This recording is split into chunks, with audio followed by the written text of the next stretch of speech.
Hello, everyone. Welcome to the Mind Debates, the first edition. Today with us, we have Jai Mrug, who is a psephologist, and he calls himself a data scientist, but he's a technology entrepreneur. You must have seen him on Times Now, analyzing Indian elections from 2012 to 2013 in great detail. He's an IIT alumnus who does not want to be the Chief Minister of Delhi. But apart from that, he's a columnist for Mind Makers and a good friend, and we've locked a lot of horns on while we were debating elections and stuff. So as a special on Modi at 365, we're going to do a show about what was the mandate in 2014 that Narendra Modi got, what does this mean for the future, and from 2014 to 2015, what does the electoral success of the BJP present in Indian politics? Is it a firm ideological pole around which the Indian politics is revolving? Is it the new Congress? We'll try to answer some questions. So this is me, Adit Kapadia, coming from Houston. With me from the Mind Makers team are Suranda Vashisht and Pramod Kumar Buravalli. How are you guys doing? Good. How are you, Adit? Pretty good, pretty good. So glad to have Jai on the show. Thank you absolutely. so much for being with Mind Makers. Thanks so everybody. Thank you. Thank you so much for spoiling your Sunday morning to be with Mind Makers, Jai. Thanks. It's a pleasure. It's a pleasure. We are doing it at midnight, so just to tell you, So just a brief overview, Jai. In May 2014, when we were all, watching exit polls, opinion polls, in fascination, except for I think Chanakya and a couple of others, no one got the number of seats as correct. No one predicted a full majority for the BJP. So this was the first time since 1984 such a result had come out. So what did you make of that, and what do you make of it in present terms with the coalition governments and stuff going on? I think what 2014 signified was a continuing trend of people giving straight one-way mandates. I think we saw this somewhere beginning 2003, where in a lot of state elections, the governments simply won hands down. Whoever was winning won hands down. And that sort of accelerated and continued. I think one thing which the Congress did not realize, and I don't know to what extent it has realized today, is that there is a distinct segment of people now who are consciously absorbed into the democratic process. I mean, this is a segment of people which is the new middle class, even the lower middle class. I mean, I would say anybody today who has a mobile handset, receives a joke on WhatsApp, okay, has become a part of the political discourse. Even if he receives a naughty SMS about a politician, he's a part of the political discourse. And I think this is the segment that the Congress crucially missed. And the Modi campaign appropriated that segment critically. And let's not forget that in the first past the post system that we have, even that 2 or 3% extra vote makes a lot of difference. And I think that's exactly what the BJP managed to mobilize in 2014. Now, given that is exactly the foundation to analyze where it is today. It is exactly that segment, that small 2, 3, 4, 5%, which is very voluble, loves to talk, loves to discuss, is the first one to get disgruntled now. Because to be very frank, Achhe Din had many facets and meant many things to many people. Now, even if a small of that fraction of that many starts unraveling, you sense, it's easy to sense a little discontent on the ground. And that's exactly what we're seeing today.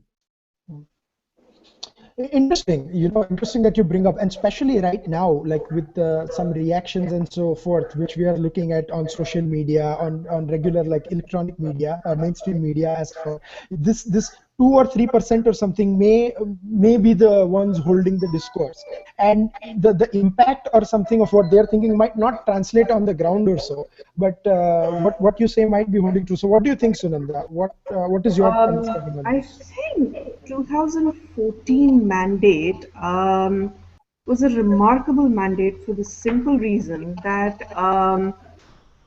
people of India were able to rise above so-called caste, so-called class, so-called all the fault lines that had been, formed. That's how people thought they would win elections or do that word that I completely abhor, social engineering. So I think that this was defeat of that social engineering. Having said that, I do not know if it is ever going to happen again, but 2014 was something when this people did rise a step above that, a step above their caste, a step above their class, step above everything to form an aspirational India. Now, you could say that they were completely, a part of it was completely disgusted with Congress, corruption, and everything. And it had been 10 years of Congress. They had not delivered for the last 2 or 3 years. They had completely stopped delivering. So it was fatigue with them also, and plus the fantastic campaigning that was run, the presidential sort of campaign that was run by Narendra Modi was unheard of and unseen. I'm sure Congress ran elections like that in the time of Indira Gandhi or but then the media was not at that level at No, that but point. see, what I So would, this is the first election where social media also played a tremendous amount of role. what So you it was brought up, new in that sense. what you So that brought is up, why I think it was a landmark uh, point. no, what you brought up with a quasi-presidential election, that's what I wanted to bring Jai in, and then we'll come to Pramod after that. See, Sunanda was saying something about Indira Gandhi, but I think Indira did not have a significant challenger. Now, in 1977, it was more like a Morarji Desai was not really a challenger to Indira Gandhi. It was a candidate after Jayaprakash Narayan, maybe, but then again, he was not in electoral politics. So, is this probably one of the first quasi-presidential elections that India saw? Or would you say 1999 or 98 was equally quasi-presidential, Vajpayee versus Sonia Gandhi? Jay? I would say 98. Hi, yeah. I would say 98 especially was a quasi-presidential election because the clear message from the BJP, and I think they carried it across all sections of the media, the man India awaits. That's it. The man India awaits, and that was Vajpayee. I would call 99 more a sympathy election because Vajpayee was was already in the saddle. 99 was like, let's do justice to a man who's been wronged. Everybody felt that Jayalalitha was unfair in withdrawing support, so let's do justice. So 98 was truly a quasi-presidential election. Right. However, I think the BJP beginning the 2003 state elections in India set the tone for presidential elections, sort of at the state level, gubernatorial elections at the state level, where there had to be a face and a campaign around the face. And I think the BJP took the process to a logical culmination in 2014 as a Congress, without discovering the efficacy of the formula, continued to falter. And I think it completely faltered in 2014. Yeah, that's what I thought. And but interestingly, now do we see a different trend where BJP is not necessarily projecting a chief minister in all states? So that's something that we need to explore as well. That they started a gubernatorial No, trend, but I are would they say the continuing it? BJP is actually trying to play its cards well.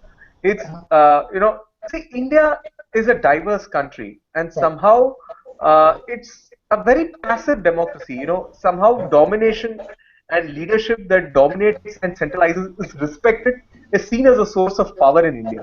So Right. in that way, I wouldn't fault the BJP for projecting the prime minister in state elections as well.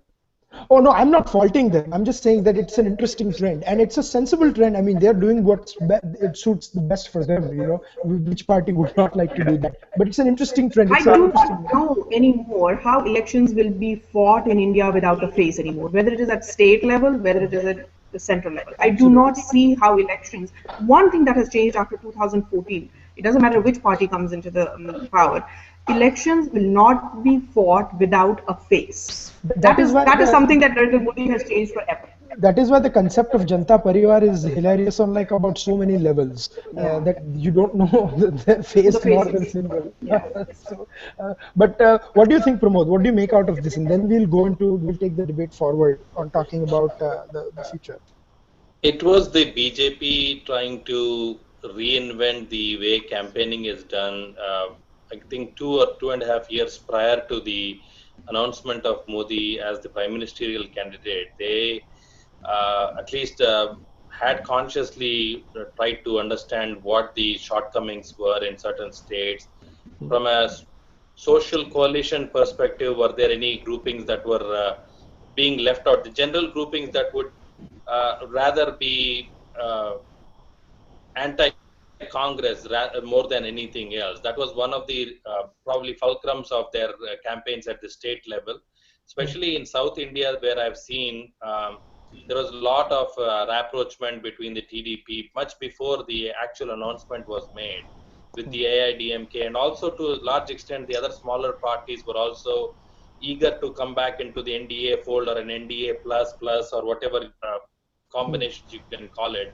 So it was a combination of several different coalitions that were being worked out at both the central level, both at the state level, and then when a decisive leadership is probably also showcased as a clear alternative, I think then they always thought that either it will be the one of the trios, Manmohan Singh, Sonia Gandhi, or Rahul Gandhi.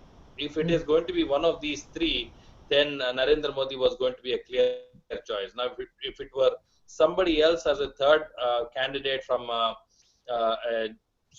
let's say a third front or a fourth front or whatever front, then the tactics would have been a little bit different. But I think they had a one-up, kind of a lot of they were ahead of the competition by several miles, because the opposition never put up a serious candidate. Again, at the state level also they had problems. At the central level also they were not able to come up with any coherent strategy. Since then, I'm seeing the BJP move towards addressing some of those groupings that were not part of their original calculation prior to the 2014 campaign. I see them trying to come back to a little bit of semi-urban and rural, trying to readdress some of these issues that came as a fallout of the land acquisition bill. So there is always this changing and smart play that is occurring, especially with Amit Shah. I see that happening. But then that you're talking about the policy part of it, talking about the simple electoral and the numbers part of it. Since 2014, we've seen another interesting trend also, where the BJP has it has tended to do much better than what it was supposed to, like where people would not expect it to. Like Jammu and Kashmir, it did pretty well, where it emerged as the second largest party. And then, another state elections, even in Maharashtra, Shiv Sena was seen as a senior partner, and then BJP managed to get double of what Sena got in the Maharashtra state elections. So that's an interesting trend also we're seeing. So that's what the sense I was wanted to get from Jai, that is the BJP now firmly the primary pole around which the Indian politics is revolving, especially electoral politics? I think two developments have taken place in the last 18 months, which have altered the landscape drastically. One is, of course, this neo-middle class vote moving to the BJP. The other is Amit Shah very intelligently capitalizing on the extant mood in the country to drive the BJP's membership. Now that has converted the BJP into the single largest party globally. It's become larger than the Communist Party of China. Yes. So certainly it is the principal pole now, and I don't see that changing. I mean, the vote share gap. Did you say the Congress Party of China or the Communist Party of China? Communist Party. Although Mani Shankar Iyer is rather like the Congress Party of China, but be that as may. It's all right. It's all right. Congress and Communists, it's all right. They won't take an offense. Yeah. Yeah. The Congress has even ideologically been a left of center party. Now they are moving even more left. They're moving more left than Mamta Didi. I don't know where that takes you. So if you have... No. Before you complete your point, the common joke we share here is, if there is a finishing line for the leftists, the CPM, TMC and the Congress are running at the same speed. And Rahul Baba is trying to make the Congress run faster. So wonder who will get to the left line first. Mr. Yachuri. No, I actually want to get a little philosophical. Now on that point, it's a little digression, but I want to get a little philosophical. In the Hindu philosophy, you say that the body perishes, the Atma does not die. The Atma merely takes a new body. So this, this leftist Atma, the soul, it won't perish. It will move from party to party. The party is a body.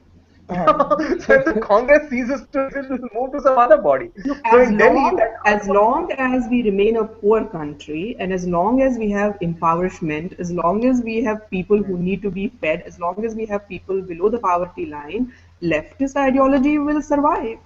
And that is why when a party like BJP or any right of center party, they want to take people out of that poverty zone, other people feel existential crisis, because then where will their vote be?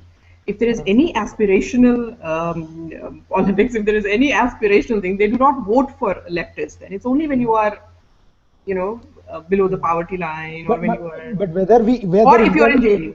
No, but whether India will have a right-wing party or not, that is up to debate, and we'll talk about that later. Yeah, that's another debate, whether we'll have a truly right-wing party or not. Coming back to Jai's point, what Jai was saying initially, that what Amit Shah was doing, that he was galvanizing the BJP membership base all across the country, and along with that, he saw that that kind of led to BJP being the singular pole, or the largest pole around which the politics is now revolving. It's an interesting. Absolutely, and I don't see that getting altered, because the vote share gap between the BJP and the Congress was 13 percentage points in the Lok Sabha. In the next Lok Sabha, even if it narrows down to 2 or 3 percentage points, I still think it is the BJP which would be bigger than the Congress. So now the single largest party, the pole of Indian politics, that is fairly done. I mean, the BJP is there.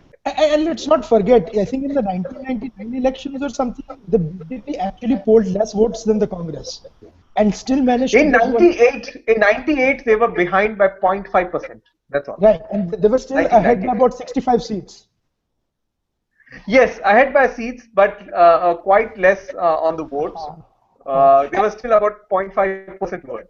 What was interesting also, and that I was analyzing, is 98 was another election where BJP almost went above and beyond, because it got 4 seats in Andhra Pradesh where most people didn't give it a chance in hell, all on its own. Then it ended up getting 58 seats in Uttar Pradesh as well, which was only bettered by 71 plus 2 what they got last year. So that was an interesting comparison to 98 as well. Yeah. See, I think one thing what really happened with the Modi campaign, and I think it was finally divine justice to the BJP, is that after 1998, in its great hurry to accommodate more and more allies, the BJP compromised on its electoral base. It surrendered its base to the allies. And I think what the Modi and Shah duo has rightly done is recovered that base completely and brought it back to the BJP. So I think it was a continuing process. It got somewhat subdued in the previous decade, and now it's back. It's a fascinating scenario. But what would you say, Jai? The base for BJP gets you about 116, 120 seats in Rajya Sabha. I mean, in Lok Sabha. Yeah, I think now that is the bottom line. Till last year, I would say the BJP's bottom line was 86 or 88. Now I think the BJP's bottom line is easily 100. In any situation, the party would get more than 100 seats. So that is the base now. That is what your supporters get you. Yeah. Absolutely. I think the Congress really needs to worry about one thing in the future, if at all. Of course, we don't know how politics shapes up, but it could run into a situation where the Janata Parivar and that agglomerate together could say, you know what, we have more seats than the Congress. Why doesn't the Congress take up deputy prime ministership or something? If at all that happens, the Congress really runs that risk. That could happen. And what an interesting phenomenon is that there are sources or something, and Jai has better sources than me in Delhi, obviously, that Mulayam Singh still harbors dreams of being prime minister. I don't know whether that's true or not. That is in the Sydney Harbour. No. Listen, but in India, at any point of time, there are 543 aspirants. Exactly. No, I think Chandan Mitra said that on a debate. When I.K. Gujral with nobody but himself could become the prime minister, then anyone can become the prime minister of India. But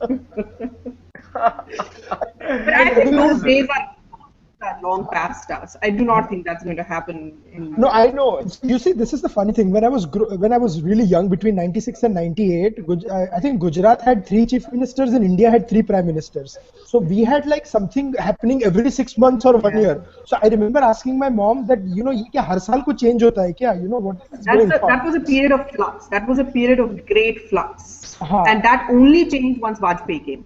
And I have a question for Jay here on the 5% that you are talking about, which might be disgruntled from the people that voted for the BJP in 2014 and NDA, greater NDA. Are you seeing that 5% get replaced by another new constituency? Are you seeing that change in the BJP NDA strategy also, that there is always somebody who is disgruntled no matter what you're going to do? That probably percentage will go up depending on so many different factors. So are they constantly searching for new constituencies so that percentage can be replaced by somebody else? The BJP mopped up most of its base last time when it got the 31% vote share. So now replacing this is not easy without expanding the geographical footprint of the party. So only if the party, say, knocks into more territory in Orissa, Andhra, Telangana, pockets of Karnataka or Kerala, is there a scope for replacement. So now the replacement, previously the growth was completely vertical. It's exhausted all vertical growth. Now the only way to grow is horizontal. So only the geographical footprint can now recoup the numbers. And that is where the next round of assembly elections after Bihar is essentially significant. And after Bihar, the 2016 elections in Assam, West Bengal, Kerala, Tamil Nadu are more significant for BJP than anyone else, because these are the states, especially Assam, it did very well. But West Bengal, Kerala and Tamil Nadu together, I mean, Kerala didn't get any seats, but West Bengal and Tamil Nadu it only got 4 Lok Sabha seats. And they form a chunk of about 80 Lok Sabha seats. So that could be a potential major area of expansion for the BJP, West Bengal and Tamil Nadu. And do you see them expanding? But Jay, you are suggesting something that Arun Shourie doesn't want the BJP to be doing, expanding too fast at the expense of the allies. I think. Yeah, go ahead, Sunanda. No, I was saying that is something that they will absolutely have to do. Shourie Saab obviously didn't understand the electoral politics there. There is no other way for them to grow. As Jay clearly said, that they have gone vertically, now it's only horizontal. So Jay, yeah, you're saying something? Yeah, so actually now, and this is where the real challenge, I mean, if we now get to reality, where we are today, we are evaluating 365. This is where the real challenge for the BJP is. Okay, let's set a target that the party needs to grow horizontally. What does the party need to do? Okay, how do you penetrate, how do you effectively work your government so as to say penetrate Orissa, Telangana, Andhra, Kerala, or how do you work out your schemes? I mean, how do you even look effective to say take at least 2% of the 5% disgruntled back? So 2 things clearly, I mean, coming to today now, with what I feel the BJP needs to do or should have done is 1, first check how the interface of the central government really works on the ground. I think there are 2 ministries, that really have an interface on the ground in spite of we having a federal polity where the state governments have a lot of power. One is, of course, the railway ministry, and the other is clearly agriculture. You have a budget, where you can, even maybe set up, agriculture, food and civil supplies, where you can actually try and manage the rural food supply chain. And then you have the railway ministry, with which, I mean, there are millions of people having a day-to-day interface with you. I think first is to contain whatever little disgruntlement is there. It is first necessary to have these 2 interfaces working well. I mean, just going in for financial austerity and saying, wow, we are not doing anything new, we are not putting new lines, new tracks, that doesn't help. I mean, you've got to be innovative. I think that's one important thing. The second thing is, a lot of rural and agrarian distress can be addressed through the other ministries. I mean, for example, can poor farmers get seeds, free seeds per annum, whatever. So just the Jan Dhan, I don't think is a great medium, because prior to the Jan Dhan, I give you a very simple example. prior to the Jandhan, my maid apparently had 3 or 4 such accounts. And once Jandhan was launched, I asked her on 16th August, what did you do? She said, today morning I went and opened an account. I said, wow, you have some such accounts before. She says, yeah, this is the 5th one. I have 4 such before. So and that has not helped her, because 2 months before that she came and asked us for a loan, saying, you know what, I have taken loans at usurious rates from the market to build the first story of my house. Now that's a slum in Mumbai. And she says, you know what, these rates are ranging at as high as 96% per annum. They're taking 8% per month. Some are taking 4%, which is 50% per annum. Now, unless there is a mechanism, like, say, people who indulge in casual labor can be paid by checks, and that check has to be treated by a bank or financial institution as credible proof of income. Unless such a mechanism is institutionalized by the government, there is no way you are going to get them out of usurious money lenders, Jandhan or no Jandhan. And this is the reason the government, which feels at one level that it is really doing a lot to reach out to those semi-urban, the poor in the urban areas, the rural sections, apparently that is not happening. So I think one is the policy effectiveness, how it's executed, how things are done, which are the ministries that have an interface on the ground, how do we get them effective? I think that is something Modi at 365 needs to really think about. And the second thing is, of course, the geographical growth. What governments typically tend to do for geographical growth is, hey, start a bunch of trains going to that state. I think they need to do more than that for geographical growth. It also means often effective opposition building on the ground in those states. I think Modi at 365 really needs to think of these two. If such concerns are addressed, then we can tell you we certainly have Modi or a very strong NDA at 2019. Okay, and one other question that kind of follows through, and I feel other than the railways and the agriculture ministries, one that has also a direct impact and very visible and has an interface is the infrastructure ministry, that is kind of the mega ministry that Nitin Gadkari heads right now.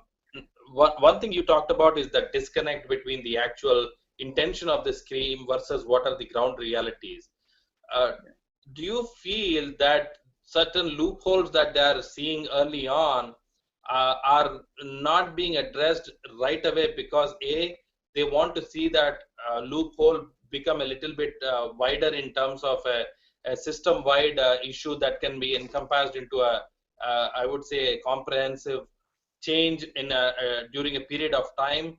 Is he experimenting with certain things as part of his overall Gujarat experience, or do you see, again, I go back to Arun Shoury's interview a little bit, is that template being utilized here at the central level, which is where some of these deficiencies are being noticed?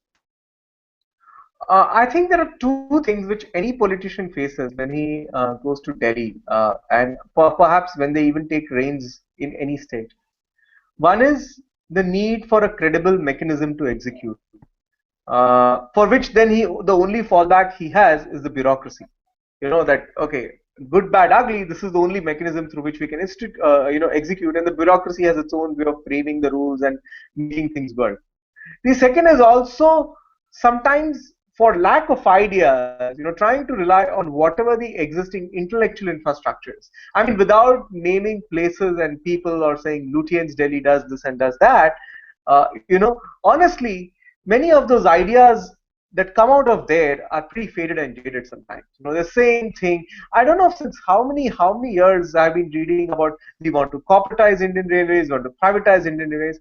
I mean, nothing moves. I mean, if anything has at all happened, it's only got worse. I mean, worse is simple as, the cleaning of the trains has been many years ago given out to contractors, and the trains are dirtier by the day. I mean, even the AC compartments have rats.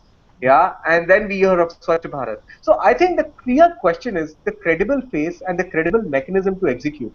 And when a politician comes to power for the first time, he certainly looks for safe alternatives. And at that point of time, he falls back on what is existing. And I think that is what has happened with this government, is they have fallen back on what existed in the Delhi setup. The known faces, the known execution mechanisms.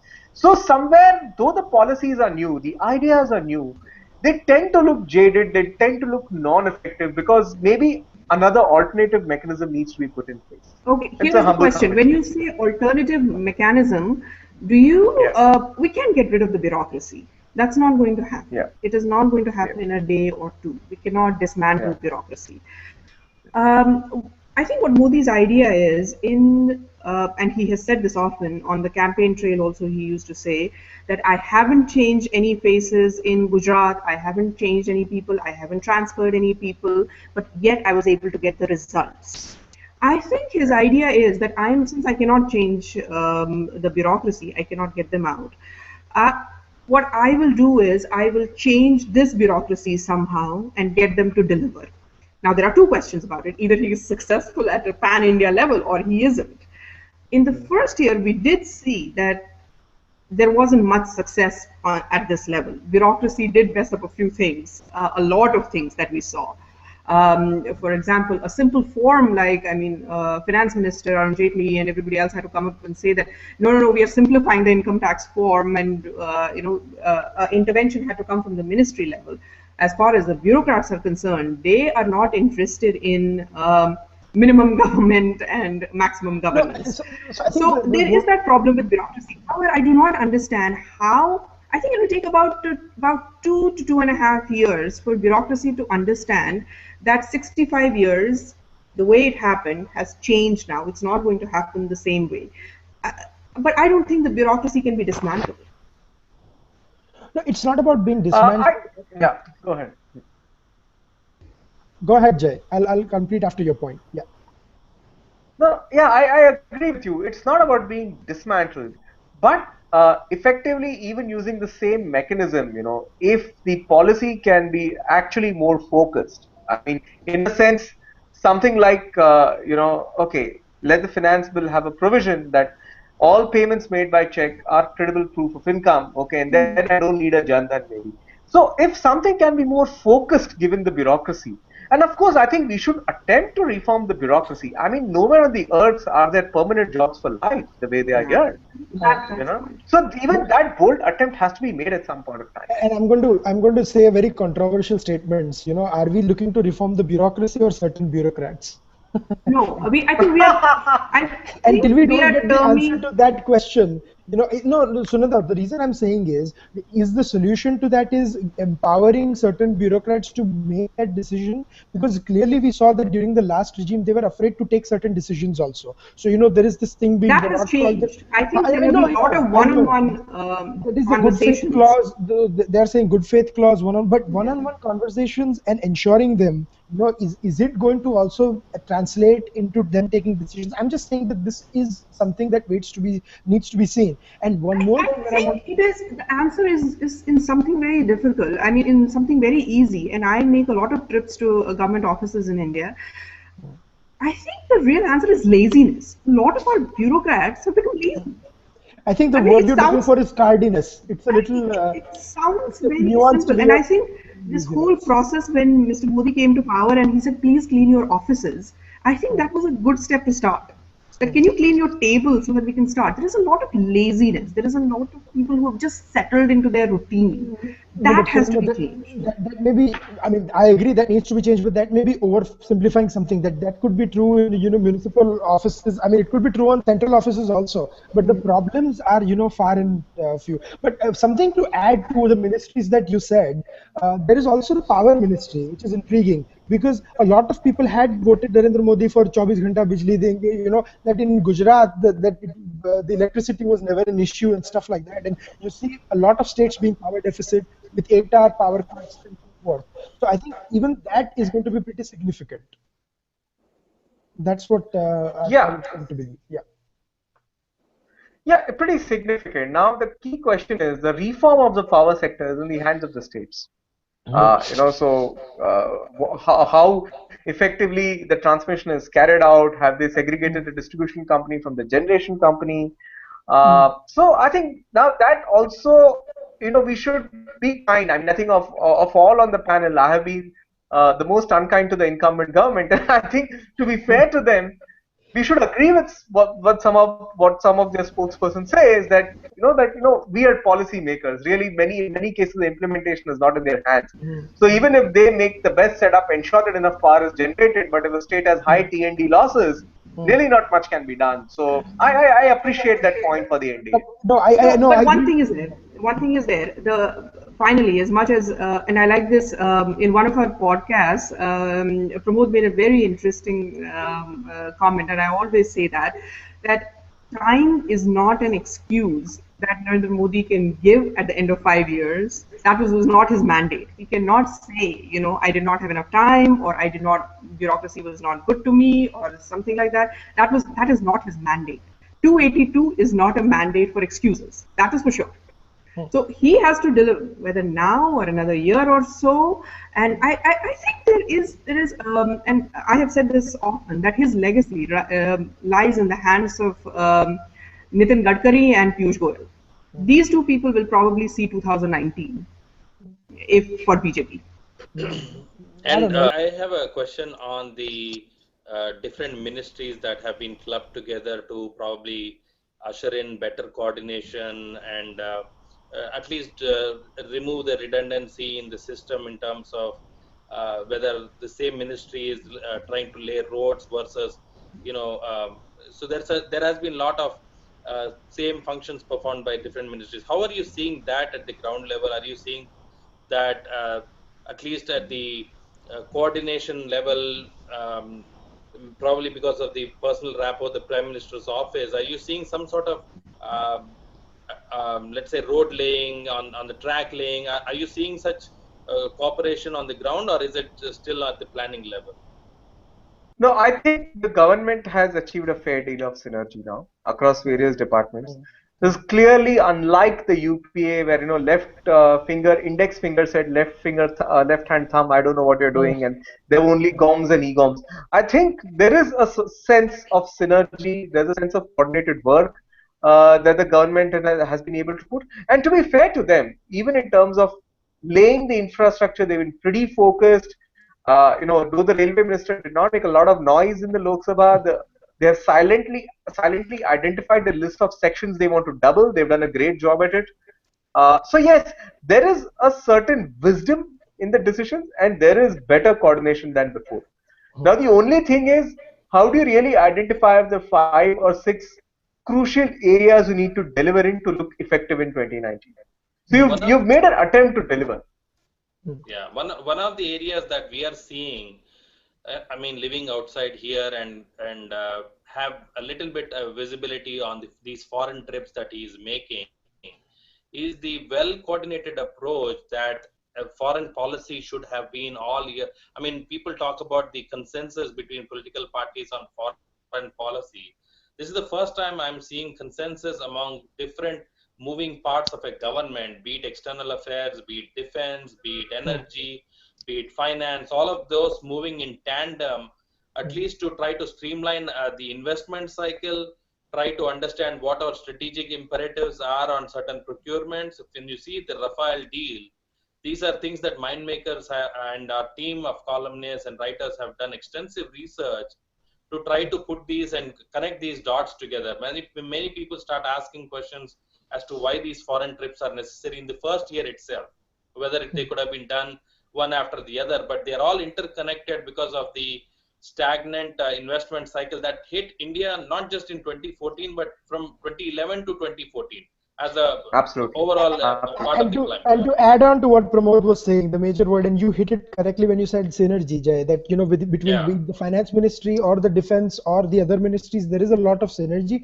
Plus the indecisiveness. Today AK Anthony comes and says tongues about defense ministry, and I mean I almost choked on my cup of coffee in the morning. That this guy who's not made a single decision, when he was the defense minister, which was in virtual paralysis mode, is now coming and giving out these statements. So it was quite funny, I thought. And what I was getting at, Jay, and I need your thoughts on that, is that we see those as very practical and a cohesive approach that is happening with the Prime Minister leading the charge. You only see the Prime Minister, but there are other ministries following up on these business deals. You see the French coming back and offering 25% discount on those 36 Rafale aircraft, and also offering much more than just the technology transfer. So this is where I think the Prime Minister needs much more publicity. Do you see that happening at all? Are you seeing them able to talk and explain what their strategy is, the foundation they are trying to lay?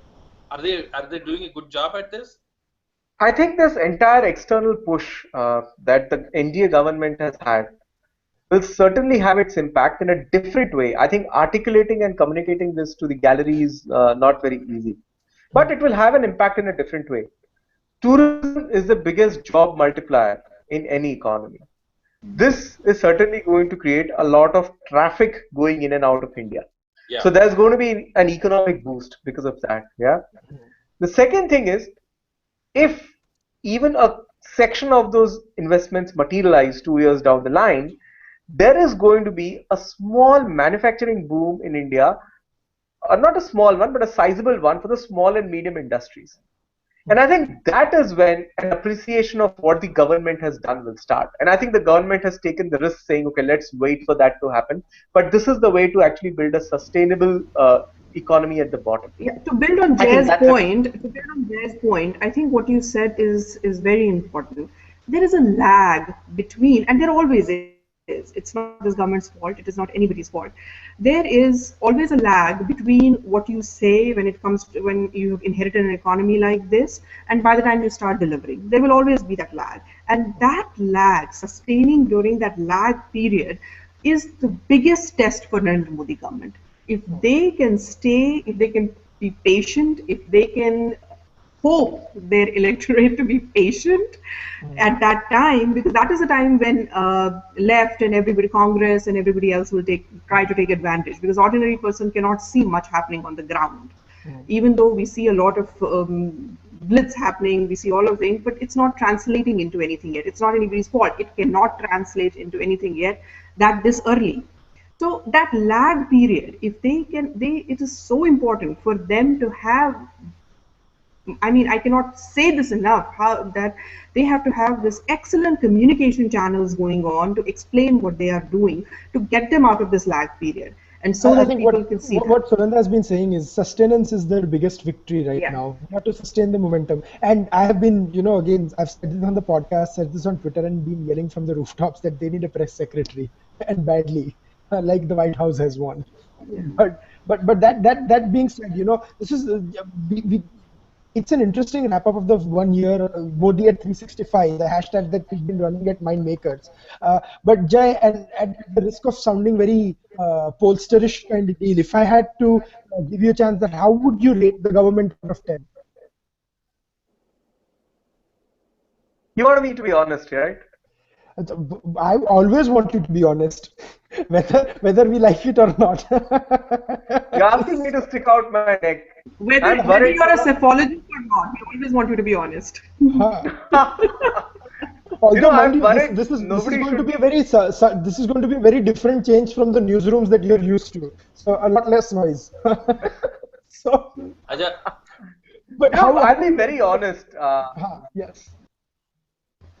I would say 6 on 10. I think it's a little while even before I would say 8 on 10. I'll be very honest. I love to be a critique, so. But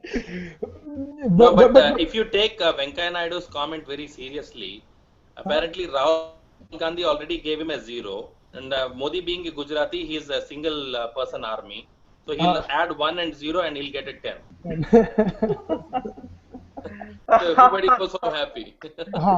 Venkaiah Naidu is a great guy at these comical dialogues. He has the best one-liners ever. Nobody can even come close. Yeah. But absolutely. So my rating is a little higher than Jai's. It would be in the higher 8s or the lower 9s out of 10. But regardless, one thing where we all agree on is that the push has been in the right direction. Where there was, and there were certain sectors where we desperately needed a push, and that push has happened. Now, how that is going to translate, or what is that going to translate in the future, remains to be seen. And then translating that into electoral successes is another challenge that Narendra Modi has to. If I had to say two words for the government now, if anybody was listening to us, two words that they really have to focus on: implementation and communication. Those are the only two things I that they agree need with to you. focus on. And one thing Implementation and which I communication. hope, the finance minister has been doing a great job, Arun Jaitley. What he has to do is he has to make sure that the hoopla around budget is a little less. It's Yeah. just a document of finances.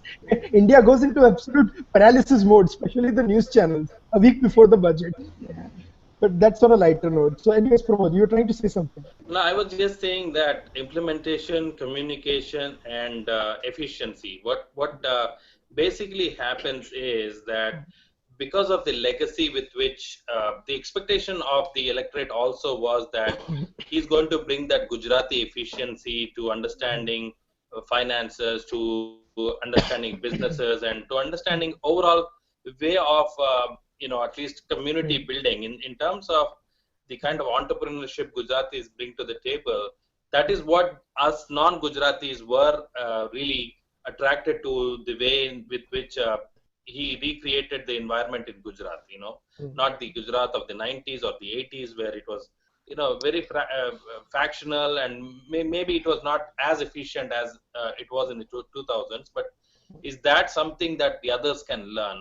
Are the others missing something in the West and in the rest of India?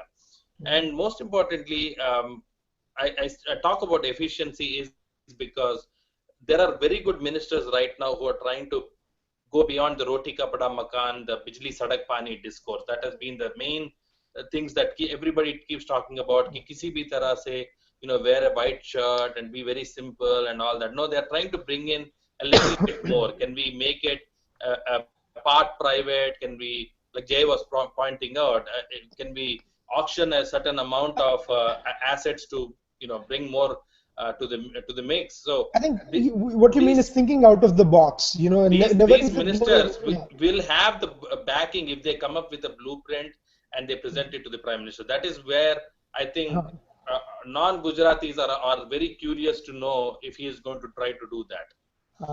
So you've started on the right note, Pramod, by having two Gujaratis on this panel at least. So and I grew up 5 years of my life in Gujarat, so don't count me out.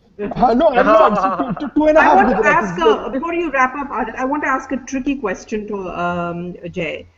How important do you think it's for BJP to do well in Bihar elections? For perception? No. Hold on for that. Hold on to that question, Jay. I'm going to come to the Bihar election because we are not going to let you go so easily. We will have to a preview on Bihar elections for sure. That's another webcast. That's another hangout. So before you come, I'll come to that. Coming back to you for that question. But Sunanda, if anything that you wanted to add on the Modi at 365 debate. For the Modi at 365 debate, the only thing I would say, as someone who has been watching the political scenario for a long time, and someone who has been, watched the election campaign and has known and has been on the roads and has seen what people have given for this campaign to get this government into power, I would say that it is very important, A, to stay underdogs. Perception is very important. B, communicate as much as you can. Communicate every organization. It's not just, do not let only Prime Minister is not your only person who can communicate. Absolutely. Everyone has to communicate. Do not think that Narendra Modi is going to do all the communication for you. That is the second point. And the third point, the last point I would tell, if anybody is listening to me, would be implementation and efficiency. Very important. Try to get out of the rut. Try to get out of the bureaucratic rut. Bureaucracy will always be there to, provide problems, but you have to go beyond it.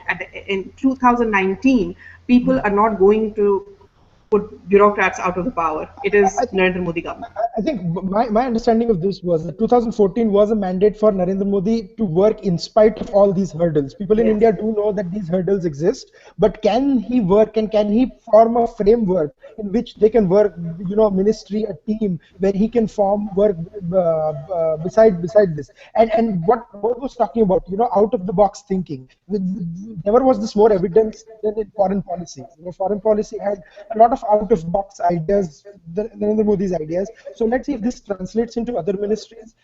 So far, the foundation has been good, and the foundation has been laid. Let's see how the structure is. But Jay, closing comments on this, and then the Bihar elections. What Sumanta said. And before he does, I have one question. I have one question. Now and, we've started in the interruption mode, Pramod. We're getting the hang of the debates very nicely. I'm messing with you. Go on.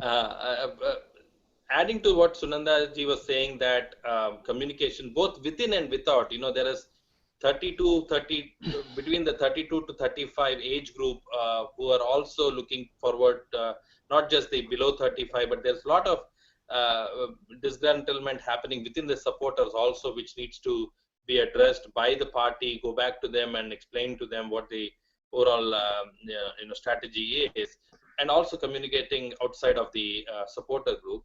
But my question to Jay, and my final question, is that there is this talk about disgruntlement between the business community, and you live in the business capital of India, that they are not willing to move forward, open up their pockets to invest. And generally, my impression of any businessman is, if there is an opportunity, they will invest no matter what. All they do is talk. But there's this whole hoopla that is going on, that they're a little bit disgruntled about the black money issue, or the kind of shutting down of avenues that they used to have earlier through their contacts and their closed loops that they have developed in Delhi.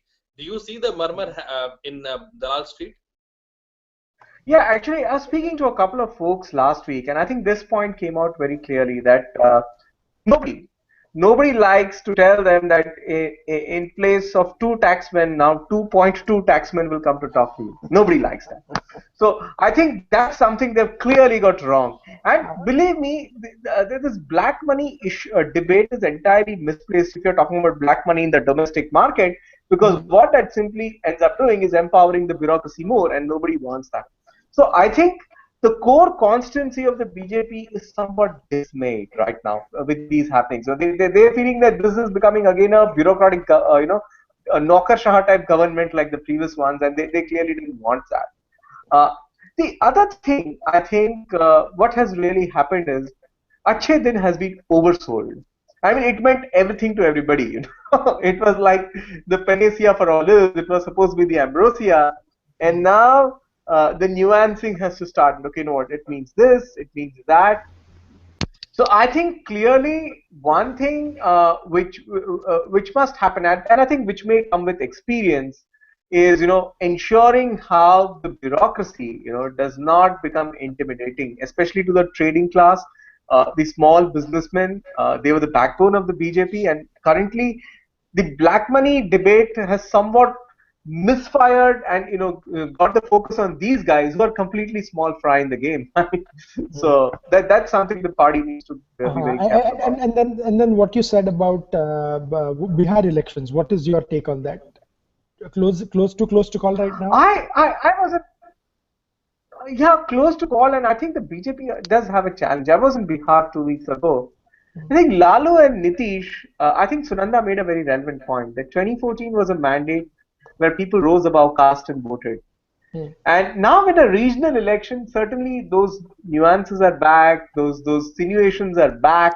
So actually, I could see a lot of, I mean, frankly, I did not know, that there could be societies in India. We always read about it, but I hadn't traveled enough. And when I traveled, I realized there could be societies in India that were actually so deeply steeped into caste. Like, so there was a Chandravanshi Samaj, there was a Kumhar Samaj. I mean, I've been in Maharashtra and Gujarat, in western parts of India.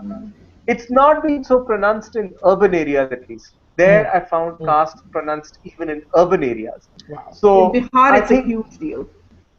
Acute. Yeah. Absolutely. So I think that's what something they need to look at. And even in some conversations where I talk to informally to some people, the mention of castes and stuff that comes, even amongst urban educated people, it's a little disconcerting, because you're not expecting, because as you said, in growing up in Ahmedabad, I never saw that pronounced, at least in urban Ahmedabad, on the surface of it. But we will do a special, I hope Jai, we did not bore Jai enough not to come back. We will do special No, this was on fun. This was fun. Bihar elections. But once again, thank you so much for joining. This was a fascinating discussion on Modi at 365. It's the 1 year has been very, very intriguing. Lots of debates, lots of points, and I think they will only continue to happen. What I keep saying is, what happened in 2014, you could not predict in 2010. So similarly, people already making predictions about 2019. Better watch out. There is a lot, It's unfair, absolutely. and anything can happen. But 2014, I remember 2012, I mean 2011, I remember telling people that BJP has no chance till 2019. And from that to come to 282 is a huge deal. yes. So, and that's another beauty about India as well. You can't say anything in Indian politics, No. what will happen. But if something does happen, you will be seeing us debating about it and talking about it on Mind Makers. So do visit www.mind.net. Follow us on Twitter at MYINDMAKERS. Jai, we are going to get you more active on Twitter. His Twitter handle is at JAIMRUG. So do check out his timeline and bug him to tweet a lot more. Yeah, I should. Handle as well on Twitter. Do keep tuning in. Thank you for joining us today, Jai. We'll keep having more of these soon. Thank you everyone for watching this. Thank you. This is Thanks, Aditya everybody. Padia signing off from Houston. Thanks.